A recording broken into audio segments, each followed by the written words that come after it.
Are you ready? Let's talk digital. Bonjour à tous et bienvenue sur le podcast Digital Feeling. Je suis Elodie Chenol et j'accompagne les CEO à travailler leur personal branding et celui de leur marque grâce au digital. J'ai pour ambition, à travers ce podcast, de répondre à toutes vos problématiques concernant le marketing digital. Pour cela, si vous avez une question, rien de plus simple, vous m'envoyez un message sur LinkedIn en privé et j'y réponds lors d'un épisode. Les questions peuvent tourner autour du personal branding, du B2B, de la plateforme LinkedIn, mais aussi des autres réseaux sociaux, de toutes les problématiques que vous pourriez avoir concernant votre stratégie d'entrepreneur et comment améliorer votre visibilité et surtout générer plus de ventes. Si je n'ai pas la réponse à votre question, j'irai chercher pour vous les experts du domaine pour vous produire un épisode qui répondra à cette fameuse question. Bonne écoute! Bonjour à tous et bienvenue dans ce nouvel épisode de Digital Feeling, le podcast qui vous aide à monter en compétences en intelligence artificielle générative. J'ai le plaisir aujourd'hui de recevoir Julie Desninec, la CEO de Moneykeys, la première application française d'éducation financière pour enfants. Julie D, tu fais également du coaching financier et patrimonial, tu es conférencière en Molly Mindset et tu crées du contenu en explosant littéralement les codes, tu dépoussières le monde de la finance avec Moneykeys. Déjà Julie D, merci d'être ici. Merci à toi de m'avoir invitée. Bonjour Elodie. Alors, je suis trop contente de te recevoir. On va découvrir au fil de l'épisode pourquoi. Et j'aimerais, s'il te plaît, que tu présentes Moneykeys pour nous expliquer en quelques mots ce que c'est et le défi principal de l'enseignement de la finance aux enfants aujourd'hui. Oui, bien sûr. Alors, qu'est-ce que c'est Moneykeys? Moneykeys, c'est une application, donc comme tu l'as dit, d'éducation financière pour les enfants, mais pas que. C'est pour les enfants et leurs familles. Donc, du coup, il y a deux accès. Il y a un accès parent qui permet d'avoir des vidéos pour justement accompagner ces enfants tout au long de l'apprentissage, et pas que. Donc, il y a aussi toute une partie dans les vidéos parents qui permettent de transposer dans la vie quotidienne les notions apprises. Et ensuite, donc la partie enfant, elle permet d'aborder plusieurs thématiques sous forme de 10 modules. Il y a des leçons, des exercices, des quiz et on parle notamment de finance, of course, mais on va plutôt parler, par exemple, c'est quoi l'argent, d'où vient l'argent, c'est quoi un crédit, c'est quoi les dangers liés justement au crédit ou alors les aspects vertueux. Le consommer responsable aussi, c'est hyper important de nos jours. Donc voilà. Et quand on parle de principal défi aujourd'hui pour Moneykeys, moi je suis un pur bébé de la finance. Donc tu l'as dit, effectivement, j'ai créé Moneykeys avec beaucoup d'expertise sur cette partie-là. Pareil sur la pédagogie, parce que c'est pareil, j'ai un master en ingénierie pédagogique, donc du coup, et j'enseigne en école de commerce. Donc du coup, j'ai eu plaisir à vraiment distiller à la fois la finance et la pédagogie pour que ça soit accessible aux enfants. Maintenant, le principal défi, c'est de passer les biais, on va dire, cognitifs ou alors les pensées limitantes parce qu'en France, on n'aime pas parler d'argent, on n'aime pas dire combien on gagne, on n'aime pas montrer qu'on a de l'argent, dire qu'on aime bien l'argent. Et donc, le principal défi, ça va être déjà de lever ce filtre qu'ont les parents et de comprendre que l'éducation financière, ça veut pas dire on va faire de vos enfants des petits capitalistes, mais bien au contraire, on va faire de vos enfants des personnes qui sont alertes, qui sont capables de comprendre ce que le banquier leur dit à l'âge adulte, qui vont réussir à comprendre comment ne pas tomber dans les pièges, parfois tendus notamment sur les réseaux sociaux. Waouh, un programme super complet. Donc on éduque les enfants, mais à travers les enfants, on éduque aussi les parents et on en a tous besoin parce qu'effectivement, on manque cruellement tous de connaissances dans ce domaine bien particulier. Et alors, on va parler de ta création de contenu dans un instant, mais tu as surtout, pour commencer, un univers créatif qui est quand même bien prégnant. J'aimerais que tu nous dises un petit peu comment est né cet univers créatif et si vous qui nous écoutez ne connaissez pas Moneykeys, allez vite sur le profil LinkedIn de Julie Desninec et vous verrez de quoi je parle. Comment il est né cet univers créatif un peu fou, j'ai envie de dire. Je l'adore, c'est vrai que je trouve ça génial que tu en parles ici. Comment est né tout cet univers? Alors, je suis partie de from scratch, comme tout entrepreneur. Donc, j'ai bidouillé sur Canva. J'avais un logo qui ressemblait pas du tout à celui-ci. Et en fait, j'ai très vite compris qu'une identité de marque forte et un univers présent et on va dire qui va réussir à se distinguer va permettre en fait d'avoir une entreprise aussi derrière qui qui sera représenté à ses justes valeurs. Donc, j'ai tout de suite fait appel à des professionnels. Quand j'ai vu que j'y arrivais pas, j'ai dit, il faut absolument que je m'entoure de professionnels, notamment des graphistes, des personnes qui connaissaient tout ce qui était autour de l'identité visuelle, la charte graphique, la typo, tout ce que j'ai découvert au fur et à mesure avec eux, parce que je savais même pas ce que c'était une typo, moi, à l'époque, à part Arial, mais pour moi, c'est écrit en Arial, c'est même pas une typo. Et du coup, ce qui se passe, c'est que je fais appel à une première entreprise qui s'appelle La Rampe. Je les cite parce qu'ils ont fait du très bon travail.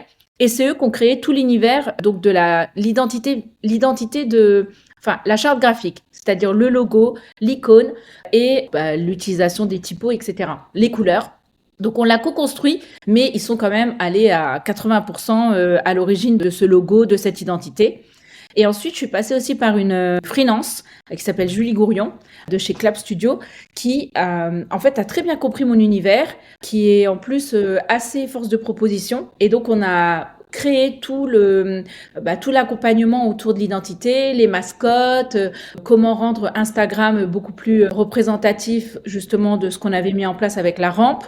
Voilà comment est né cet univers en fait. Et ce que j'adore, c'est que mes interlocuteurs sont capables de comprendre ma vision en fait. Alors soit je l'exprime bien, soit, mais ils arrivent aussi à embarquer dans cet univers-là et donc à le retranscrire de manière, soit quand tu es une graphiste et que tu arrives à faire, enfin moi j'ai déjà pleuré des fois sur des rendus parce que c'était tellement proche de ce que j'avais demandé que ça en devenait incroyable. Et parfois ça dépassait même mes attentes.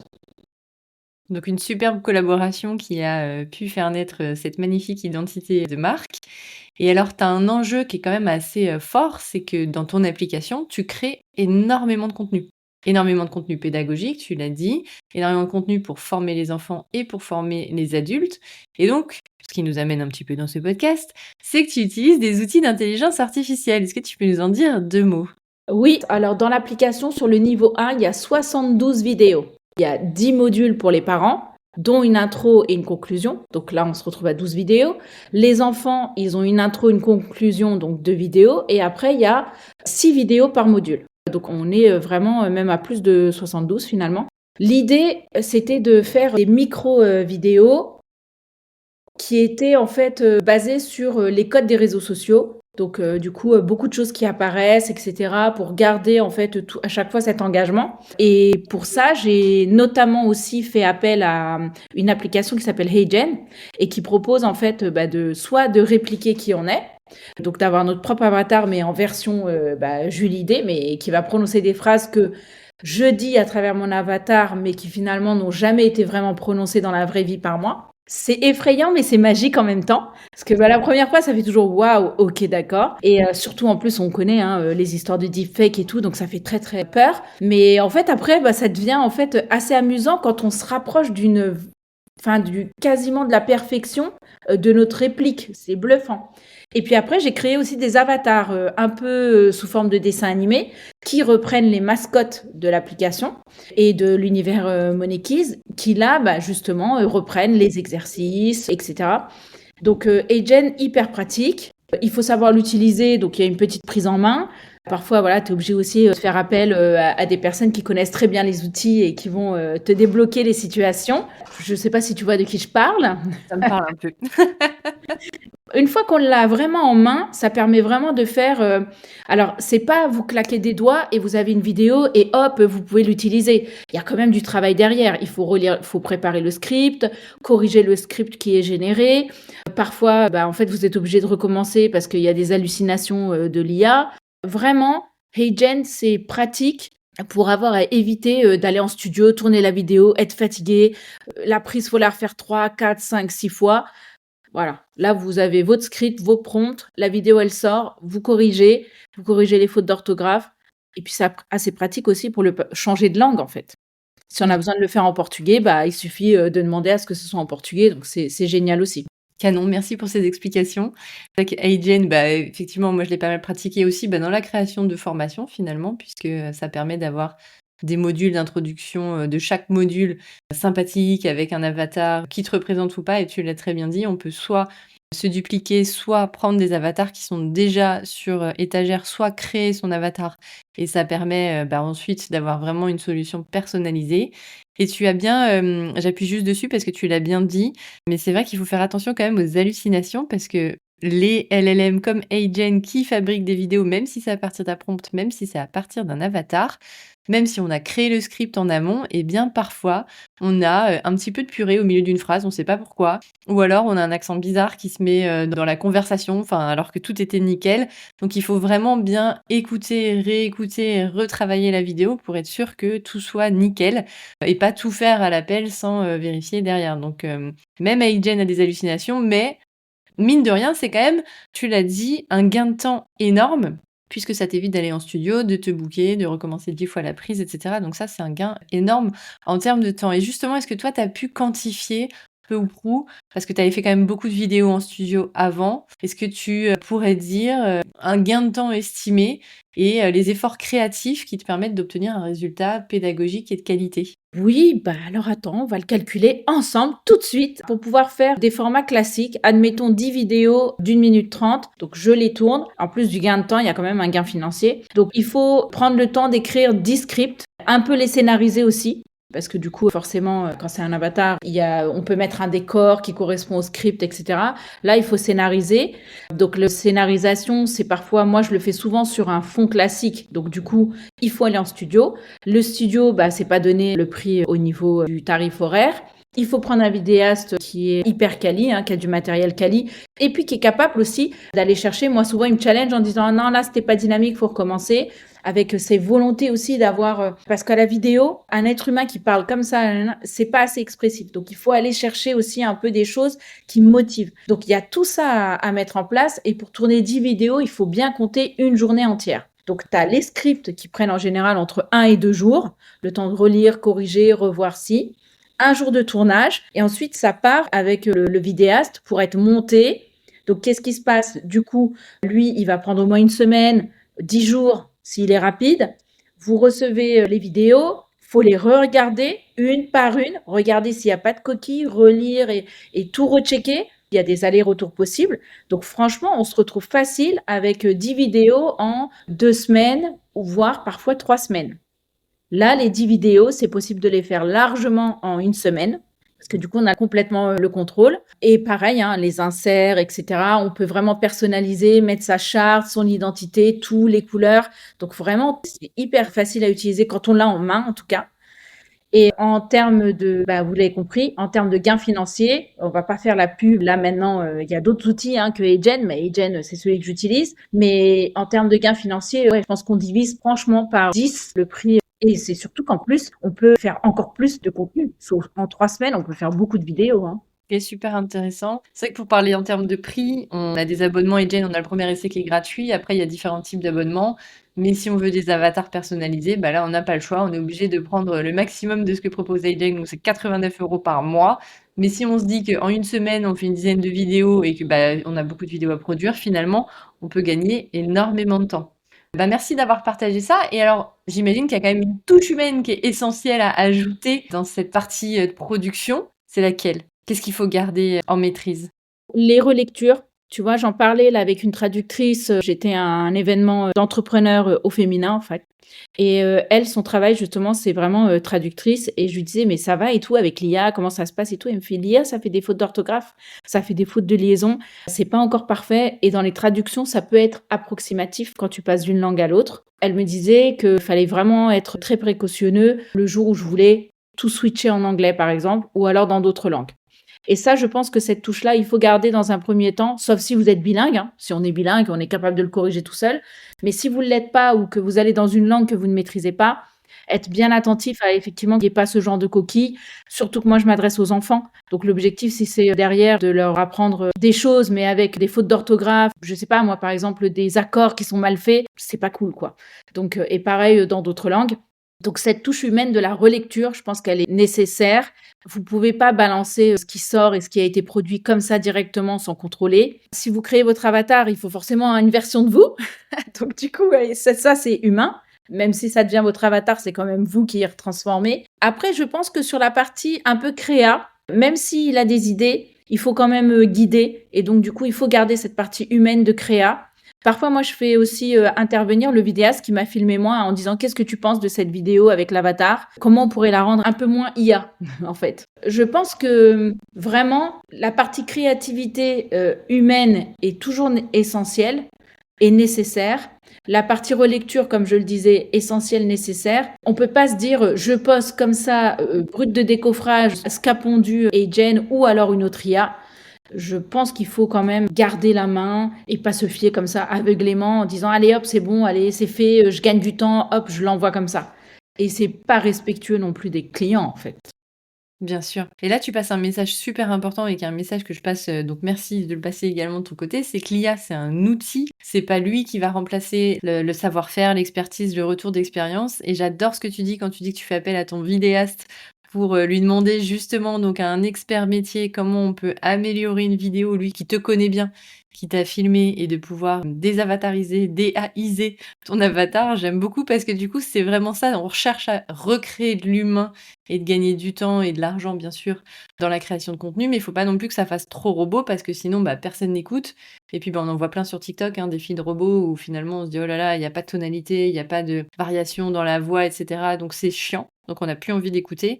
Donc c'est super important de bien remettre l'IA, c'est un outil, mais il faut bien rester en maîtrise d'œuvre, il faut bien rester dans vérifier ce qu'on a donné, est-ce que c'est correct ou pas, et faire appel à des professionnels dont c'est le métier pour avoir un point de vue averti si jamais nous, on n'a pas cette vision-là. Donc ça, c'est super. Merci de ce partage. Est-ce que tu utilises d'autres outils d'IA dans ta création de contenu? Dans la création de contenu, alors j'utilise quand même ChatGPT. Ce qu'il faut savoir, c'est qu'il est paramétré. Donc déjà, c'est la version payante. Alors c'est pas la version payante pro à je sais plus combien d'euros par mois. Hein. C'est voilà, c'est vraiment l'entrée de base là, 20 $ avec des agents. C'est-à-dire que moi, il est vraiment paramétré pour que ça ressemble à qui je suis, comment je parle. Donc c'est pas le truc de base où je vais prompter, etc. Donc j'avais fait des formations avec des Américains je crois que c'est il y a même 2 ans maintenant.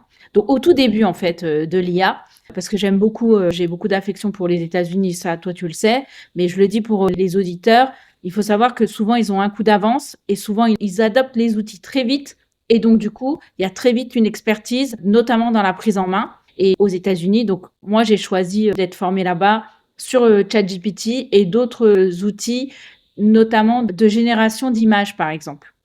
J'ai pas forcément encore utilisé énormément ce que j'ai produit, mais là j'ai quelques petites choses qui vont être utilisées. J'utilise Gamma aussi pour faire les slides. Ça me permet d'avoir un premier jet. En fait, moi je modifie toujours. Ça me donne le premier jet, ça évite le syndrome de la feuille blanche. Par contre, j'ai jamais le contenu pondu qui est présenté. C'est toujours une version où j'ai remis ma patte, où c'est du moi qui ressort. Ça m'aide beaucoup, en tout cas moi, sur la structure. Et ça m'évite de chercher 100 ans à structurer le truc. Je mets les idées brutes de décoffrage, ça le structure ce que j'ai dit. Et ça, c'est fort quand même l'IA, parce que comme on est dans un mapping, je trouve très linéaire, carré comme ça, clac, clac, clac, ça te structure tout. Mais par contre, faut y mettre sa touche, sinon ça ressemble à rien en fait. C'est impersonnel. Donc j'ai dit quoi? J'ai dit ChatGPT, j'ai dit Gamma. J'utilise Auteur AI pour mes prises de notes pendant mes calls. C'est génial, ça fait un résumé, ça t'enregistre pareil la piste vocale, ça te fait des screenshots. Riverside pour les podcasts, j'aime beaucoup. Qu'est-ce qu'il y a que j'utilise d'autre? Donc j'avais dit les générateurs d'images. Et puis après, oui, dès qu'il y a les options IA dans les applications, je les prends aussi.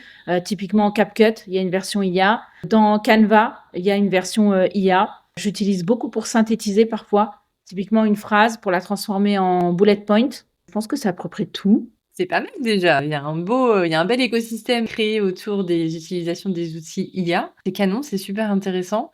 Et ça te fait gagner du temps forcément puisque tu l'as dit, ça te évite le syndrome de la feuille blanche, mais après tu peux tout retravailler et tu peux tout personnaliser. Donc ça, c'est super. Julie, merci d'avoir partagé tous ces outils que tu utilises qui te permettent de produire plus. Et quand on te suit sur les réseaux, quand on te suit ton parcours, on voit que tu es vraiment à fond, que tu produis énormément. Je crois que je te vois tout le temps sur LinkedIn en train de recevoir un prix ou d'être dans la finale des prix. Donc bravo à toi pour toute l'énergie que tu mets dans Moneykeys et j'espère que ça va vite se concrétiser dans encore de beaux projets. Si on souhaite en savoir plus sur Moneykeys, du coup, on va te chercher sur LinkedIn. Est-ce qu'il y a un autre moyen de te contacter? Alors LinkedIn essentiellement et je poste régulièrement sur ce réseau, c'est mon réseau social préféré. Après, il y a le site, donc monekis.com. Et ensuite, vous pouvez me retrouver sur la page Instagram où généralement je mets des vidéos assez pédagogiques pour expliquer voilà quand donner de l'argent de poche, c'est quoi les sommes à donner, etc. Et il y a aussi sur les stores, puisque du coup l'application elle est live depuis le 30 juin de cette année. Donc du coup, ne pas hésiter à la télécharger. Et puis j'aime bien moi quand en fait j'interviens dans un podcast offrir un mois. Donc toutes les personnes qui téléchargent et qui viennent de ta part, on leur offrira un mois. Il suffit juste de m'envoyer un petit message sur contact@monekis, donc avec 2 i et à la fin z.com pour pouvoir bénéficier de ce mois-là. On vous l'activera manuellement. Trop bien, et ben merci, je remettrai l'adresse dans la description du podcast, c'est super sympa de ta part. Et pour faire un petit moment de publicité, c'est l'application indispensable quand on sait pas trop comment aborder le thème financier avec ses enfants, quand on se pose des questions, est-ce que je leur donne l'argent de poche, est-ce que c'est le bon moment, etc. Moi j'ai 3 enfants et je trouve que ton appli, elle est juste géniale et indispensable et elle devrait être poussée à tous les parents. Allez-y à fond et je noterai l'adresse dans la description de l'épisode pour avoir ce mois gratuit. Merci beaucoup Julie D. Merci d'avoir partagé tous ces outils à nos auditeurs qui, je pense, vont peut-être aussi y voir plus clair dans comment utiliser les outils d'IA et dans quelles applications concrètes. Donc merci d'avoir répondu à mes questions. Un grand plaisir, merci à toi de m'avoir invité. Un grand plaisir également. Je vous remercie d'avoir écouté cet épisode et je vous dis à bientôt. Thank you. You're welcome. Let's talk digital. J'espère que ce podcast vous a plu. Si vous avez aimé cet épisode, n'hésitez pas à soutenir le podcast en laissant une note et un avis sur Apple Podcast ou sur vos plateformes d'écoute. Ça me permettra de remonter et de pouvoir partager à d'autres entrepreneurs les réponses que vous vous posez. Merci à tous, à bientôt.